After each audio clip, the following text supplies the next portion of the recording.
Ngayong episode ay dadalhin ko kayo sa isang lugar na tila ba'y nakatago pa sa mapa. Isang paraiso na hindi pa masyado nadidiskubre ng karamihan. Grabe. Napakalamig ng tubig. At nandito tayo ngayon sa gitna ng kawalan para sa isang raw camping experience. Walang signal, walang kuryente at walang ingay ng syudad. Ang tanging maririnig nyo lang ay ang himig ng kalikasan.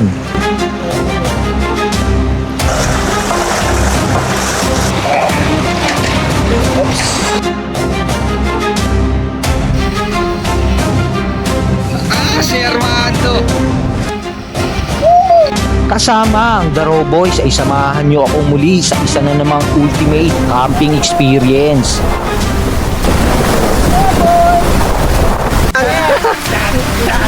Ito yung adventure na sinasabi namin.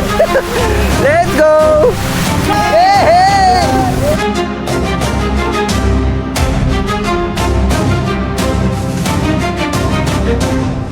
Let's go!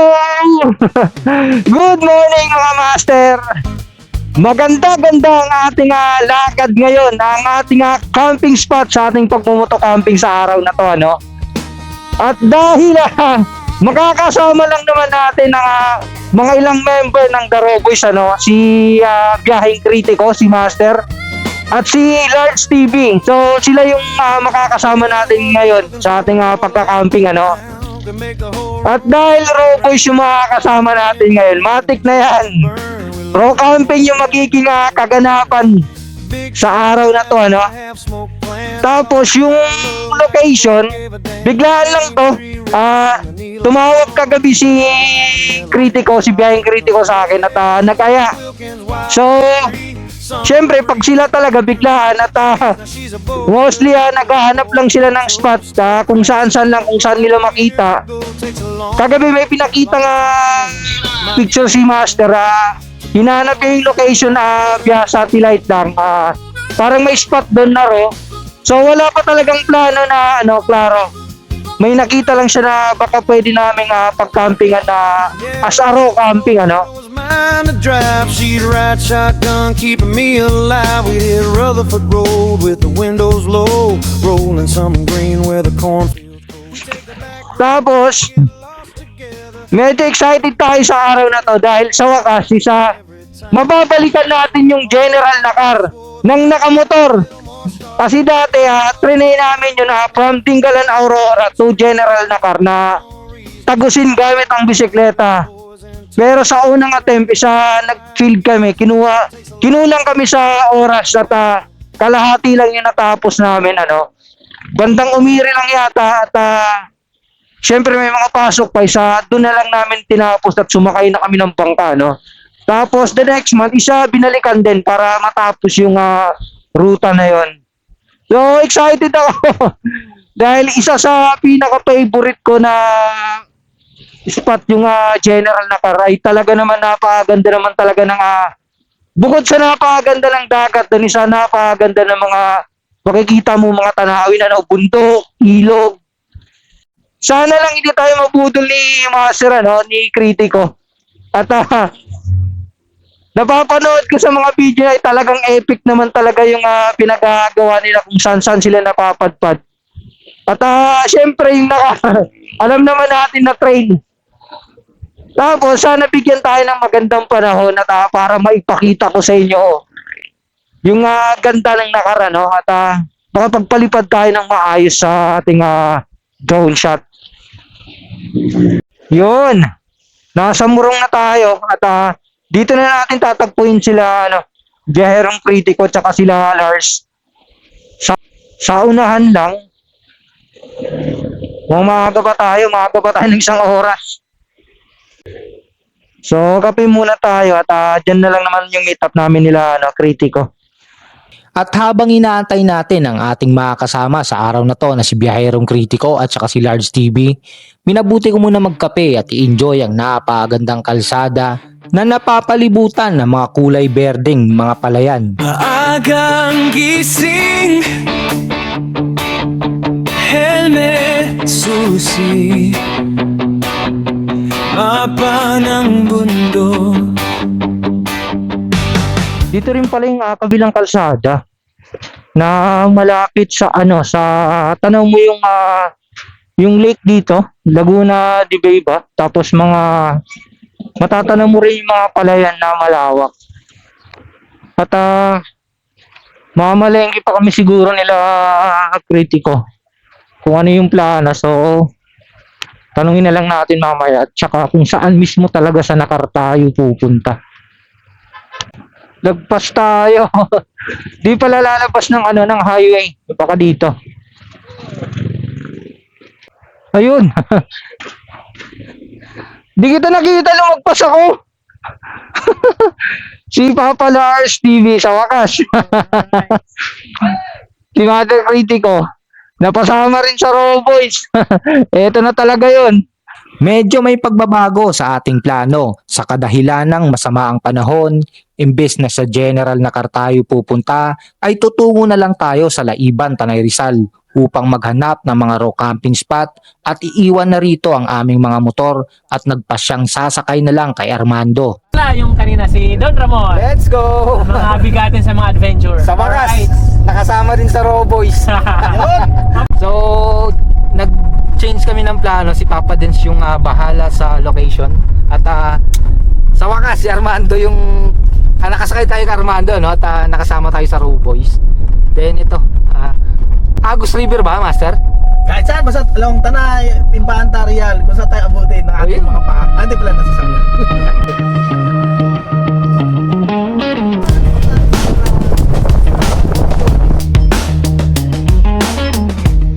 Nga pala, kung pupunta tayo rito sa camping spot na pupuntahan namin, ay mabuting panoorin ang kabuuan ng video. Kasi dito ay kailangan yung tumawid ng 8 river crossing.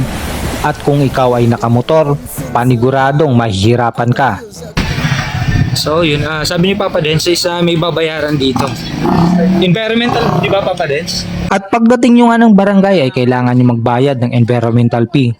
20 pesos para sa tao at 50 pesos kung ikaw ay may dalang sasakyan. So yun lang, may update sa daan. Sabi ni Papa Dens is ayan, di na kami makakadaan. Then ito yung come through bill. Ayan. Pansinin nyo, puro nakasakyan kasi medyo mahirap pag sa nakamotor at kung full pack yung dala mo, isa challenging talaga. Ayan, ang daming puro halos di sasakyan. Ano Papa Dens? Ha? Ito.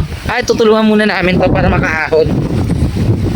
Ito na yung huling ilog na tatawirin natin. Di kami pala sure, baka mamaya saan kami dali ni Papa Dens. Brownie, tabi ka dyan! Brownie, tabi dyan! Layo. Oo. Hindi ba tayo? Dito pa Master, ang layo. Kalang. Ay, ang mali pala tayo. Sobrang pala ako, no? Oh. Okay. Atras ka? Let's go! Woohoo!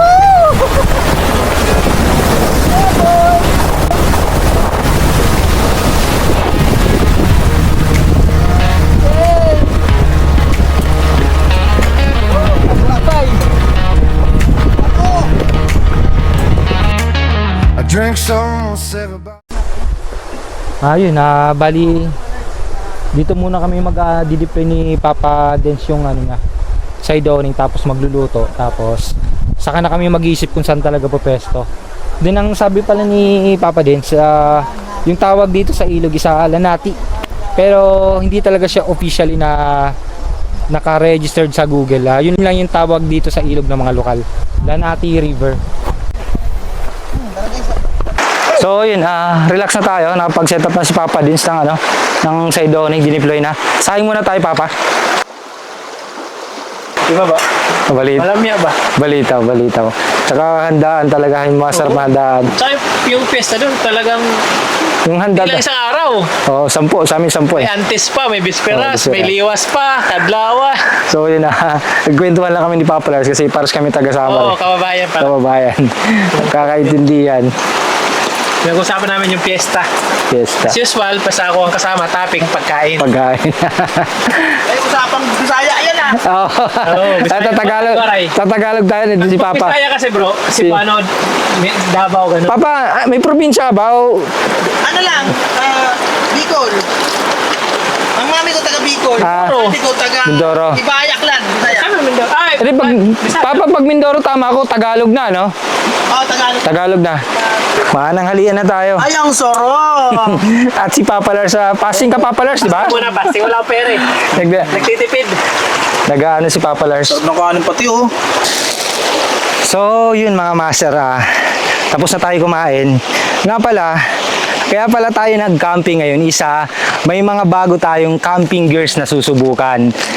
Bago natin umpisahan to, gusto ko lang magpasalamat sa Black Pongo sa pagsuporta sa ating ginagawang camping adventure at binigyan tayo ng chance para masubukan ang kanilang produkto. At ito ang pinadala sa atin, kung hindi na nagkakamali, tent, tapos airpad, then ground sheet, tapos isang sombrero, tapos black lava para sa nagmumotor. Bago pa lumakas yung ulan, mag-setup na tayo. Ito pala yung gagamitin natin, Black Pongo yung brand din, yung model niya is Neptune 2, ultra lightweight, the 2-person tent. Then ang weight nito is 2.4 kilos, kasama na yung ground sheet. Lahat na yon. Pegs, pole, 2 kilo, 2.4 kilo. So, tingnan natin kung ano nasa loob. Then, ang kulay nito is gray. So, ang kanyang laman sa loob, ito yung pole, tapos peg. Then, ano to? Siguro sa top to. Unahin muna natin yung peg.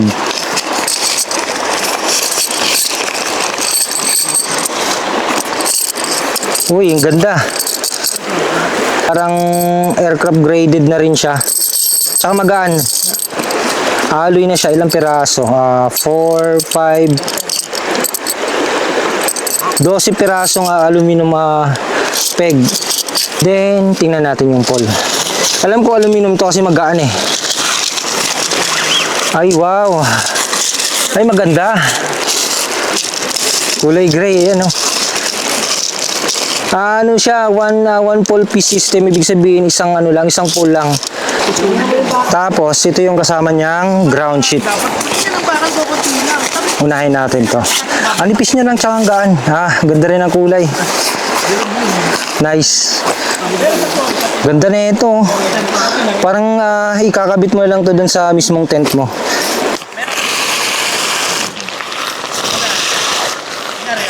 Ganda ng ground sheet. So far sa lahat ng nasubukan kong tent, ito yung pinakamagandang ground sheet na nakita ko kasi parang ano siya. Parang ano na rin siya, parang rainfly. Alam mong waterproof talaga. Kahit yung pang ilalim, hindi lang siya para protektahan yung yung ilalim ng tent. Ano rin siya, added protection din sa leak sa ilalim just in case may butas na yung tent mo Galing, good job si Black Pongo dito. Tapos, ito na yung pole. Mabilis lang ito i-setup kasi ang tawag dito sa one pole system, isang lang siya, isang pirasong pole lang na pagdudugtugtungin mo. Papa, Papa. nakaano ka ba? Sige lang, hindi naman to Lagay yung mga kabit yung pole. Linis Papa, Ito yung sinasabi ko na pagbubuhatin nyo siya, kasi yan, mabilis ang buhat, kasama na yung ground sheet. Mabilis siyang ilipat-lipat ba. Dalawa pala yung entry point niya. Isa dito, tapos dun. Then may kasama rin siyang, ayan, para may extra storage ka dito sa taas. Ganda rin ng outer tent. Mamaya papakita ko sa inyo. Ang ganda ng niya kasi yung mismong mga guideline niya sa ano, sa outer tent, isa nakatali na rito. So mabilis na lang siya, just in case na i-deploy mo, isa babaklasin mo na lang, tapos saka mo ipipeg. Tsaka ang ganda ng ano niya, ng tensioner. Then ang isa pa sa pinakagusto ko dito, ito yung air ventilation niya. May tukod na siyang kasama, yan yung matigas, para pag binuksan mo, ayan, makakalabas-pasok yung hangin sa loob.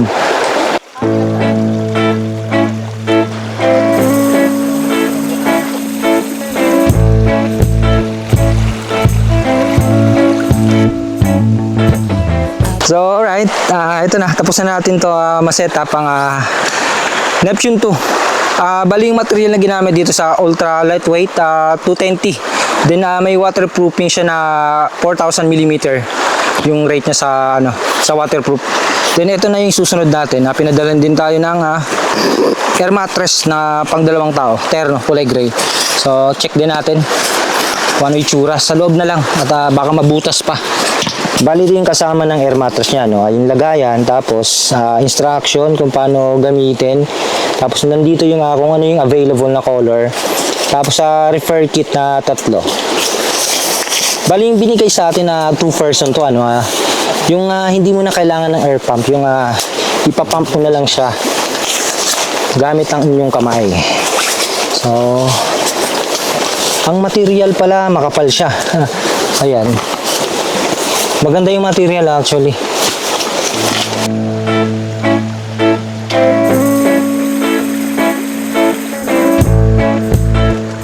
So tapos na tayo mag-setup. Ito na yung kabuuang itsura ng ating setup ngayon. Ang Black Pongo tent, ang model niya sa Neptune 2 na kulay gray. Then ito naman sa loob yung binigay sa atin na air mattress. Pang 2 tao siya na may built-in na unan na sobrang ganda, napakalapad. Tapos yung air mattress niya isa sukat na sukat dito sa tent. As in, swak na swak ginawa talaga siya para dito sa model na to na Neptune 2 Then yung kulay ng air mattress sobrang ganda, kulay gray. Nag-complement siya sa kulay na outer tent natin na kulay gray na na light. So sobrang nai-inlove ako sa kulay na to. Siguro soon gagamitin pa natin to ng mas matagal. Bibigyan ko kayo ng long term review. Gagamitin muna natin siya sa ulan, araw, bundok para naman masubukan natin talaga siya kung ano yung magiging performance siya in a long run So ngayon, luto na lang tayo. Actually nakapagluto na si Papa Dens. Si Papa Lars isa nagluluto na rin. So tulong na lang tayo at pahapon na. Then thank you pala dito sa napakagandang hat din na binigay ni Black Pongo. Terno rin sa tent natin. Maaga magluluto si Papa para maaga rin kami makapag-relax ba. Para maaga makapag-inom. Yun talaga yung Papa eh.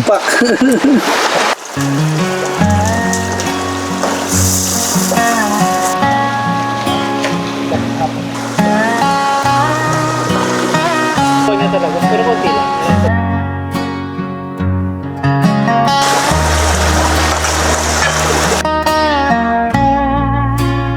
Chicken Papa, no? Ano, iba lang yung torta ko, iba lang yung chicken. I-survey muna natin si Papa Lars. Alam ko, napakahirap nito i-survey kasi MSR. Ganito talaga kahirap mag-shoot ng MSR.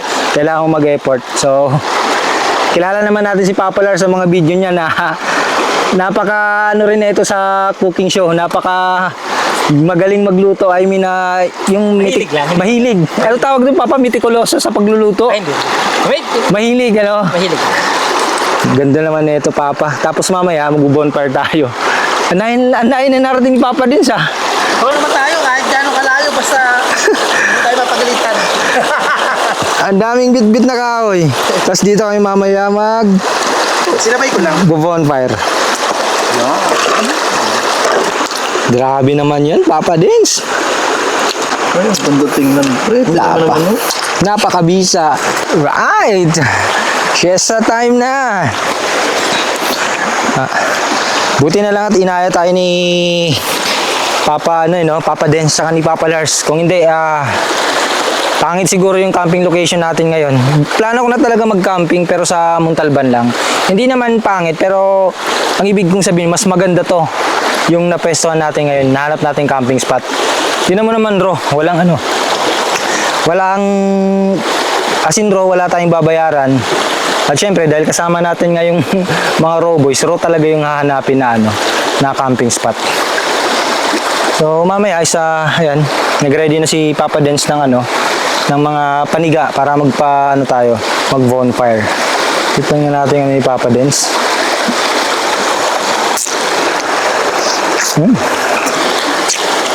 Papa, ang sarap naman ito. Sun on my back, map in my pocket, folded and cracked. Talagang nagkaintindihan ng gusto ng raw camping. Iba pag mini 4 Pro. Iba yung quality ng Hindi, nakaano ko, pag rito yung walang photo. naka-manual? Hindi, may tawag dyan. I'm riding in the wild, where the blacktop meets the pine, chasing every sunset, leave a dotted line behind.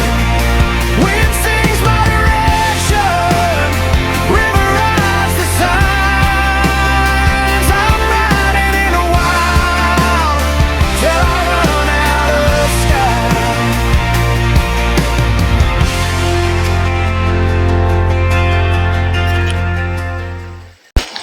Alright, time check, alas 6 na. So, ayan.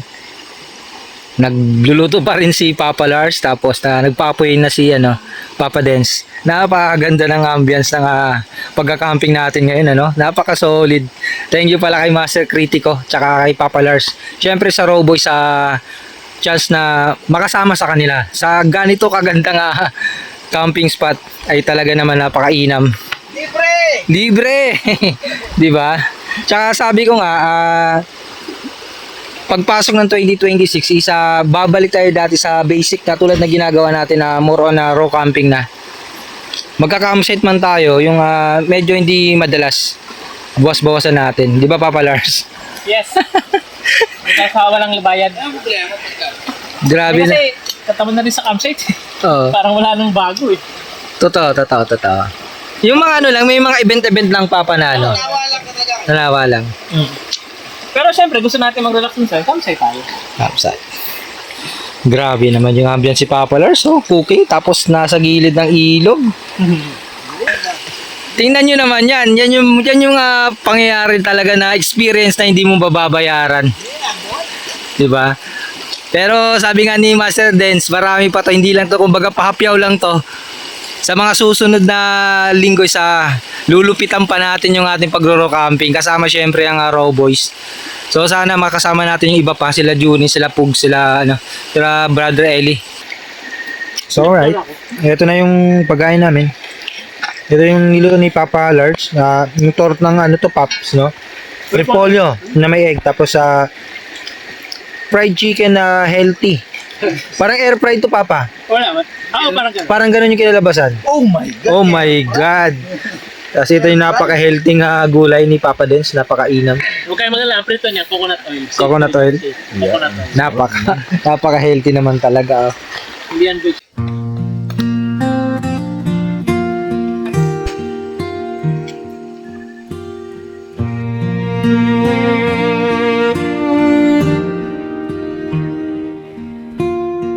Set the kettle on the flame so slow.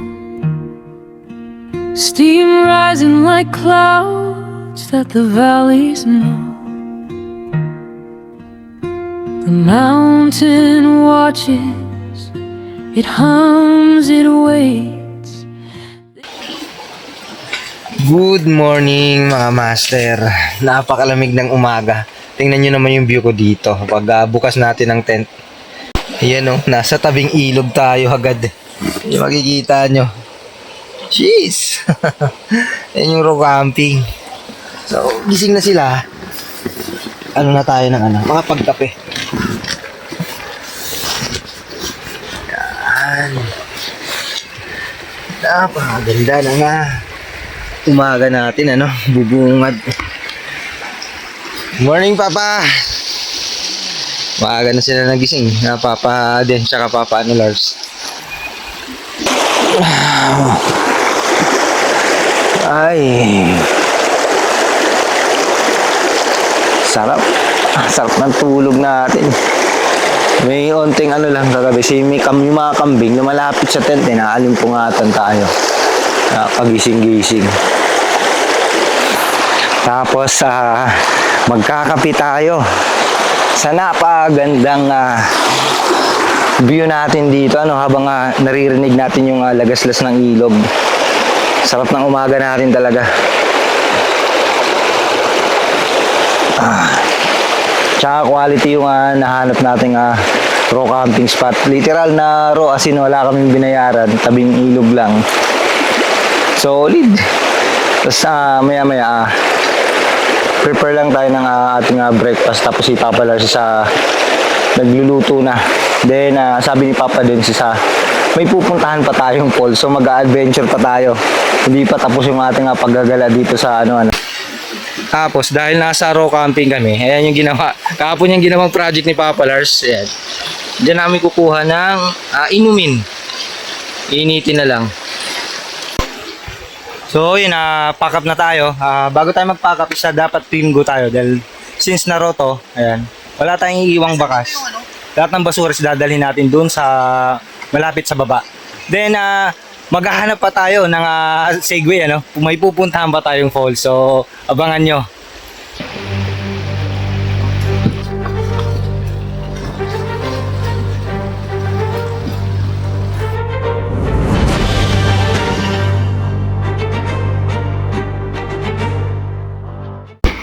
So right, ocular muna namin yung dadaanan ni Armando. At wala rin kaming idea. Si Papa Dens kasi talagang explorer to. Pero nakita lang kaming fall sa drone, kaya gusto niya na agad puntahan. Iwan na lang namin dyan si Armando at lalakarin na lang namin papuntang falls. Malapit na lang din naman at may tatawiran din na ilog na medyo malalim na. Eto na, umpisa pa lang, maganda na oh. Ito talaga yung malinis kasi galing falls Alis dun sa ilog ng pinag-campingan natin is galing ng Santa Ines yung tubig nun. Kumbaga, napakaraming campsite sa taas. Kompleto Ricardos ang ating pagka-camping. Ganito yung kasarapan talaga pag grow. Marami ka pang Segway na mapupuntahan. Depende na lang sa trip mo Ayan Tuwan-tuwa si Papa Lars. So, let's go! Ayan tingnan nyo naman, di ba? Bro, pwede ka pala dito mag-tent pitching Ayan pwede camping spot sa gitna. May camping spot, tapos ito yung mo. Pwede! Malamang sa malamang, may panibago na naman tayong babalikan na camping spot dito. Kasi tingnan nyo naman dito kayo magpipitch ng tent sa napakalambot na buhangin na may damo. Tapos ayan yung background mo. Tapos pwede rin dito. Quality! Napakalamig ng tubig. Parang ang hirap rin maligo Wala akong ibang masabi kundi napakaganda ng aming pagka-camping sa araw na to So akit na tayo. Akit tayo dun sa pwesto ni Papa Lars. Bigla mo muna. Jaran! Ito yung adventure na sinasabi namin. Let's go! Come on, soldier! 1, 2, 3! Come on! Let's go! Tagumpay! Come on, soldier! Do you want to die? Go! Go! Yung pababa yung mahirap. Paano ka bababa? Magkano pa rin? Reverse lang. Solid! Alright! May lagun pa. Ayun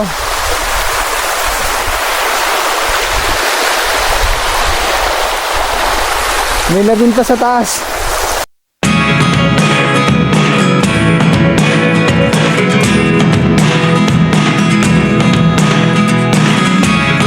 Never really know what's going on. Look at me sometimes like all you want to do is run.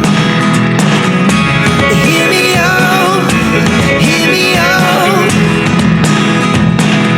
If all the things you never showed At syempre, magpapasalamat tayo sa The Raw Boys. Hindi natin ito mararating at hindi tayo makakapag-cam sa araw na ito kung hindi tayo in-invite ni Papa Din sa Biyahering Kritiko. At syempre, Papa Large TV!